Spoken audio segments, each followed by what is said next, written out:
На дорогах Коми проводится операция «Грузовик». Сотрудники ГИБДД уделяют особое внимание большегрузам. Прежде всего, ревизия касается соблюдения скоростного режима, технического состояния автомобилей и проверки водителей на утомляемость. В один из рейдов отправился Антон Булаев. Добрый день. Лейтенант полиции Морозов. Ваши документы, будьте добры. Спецплан, грузовик, автобус идет. Движение на этом участке дороги всегда оживленное. При малейшем подозрении машину тут же останавливают. Этот грузовик сразу привлек к себе внимание автоинспекторов. У вас левая фара, ближний свет не горит.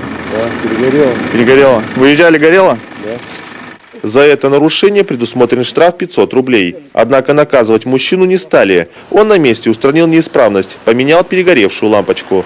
Водителю следующего грузовика повезло меньше. Инспектор пригласил его в патрульный автомобиль для составления протокола. На большегрузе отсутствовал тахограф.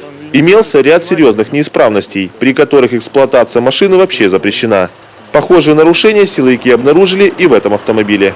С документами у него все в порядке, но опять же отсутствует тахограф, хотя данное транспортное средство принадлежит индивидуальному предпринимателю, свыше 3,5 тонн перевозит. Отсутствует тахограф, опять же, мы не можем сказать, сколько он часов за рулем, хотя в пути он уже по путевому листу находится в командировке 6 дней. Также у него есть неисправности, резина, порезы имеет, лобовое стекло разбито. Ну и он неправильно использовал, эксплуатировал ремень безопасности. За отсутствие тахографа водителю грозит штраф до 3000 рублей. Хозяину машины, индивидуальному предпринимателю, придется выложить в 3 раза больше.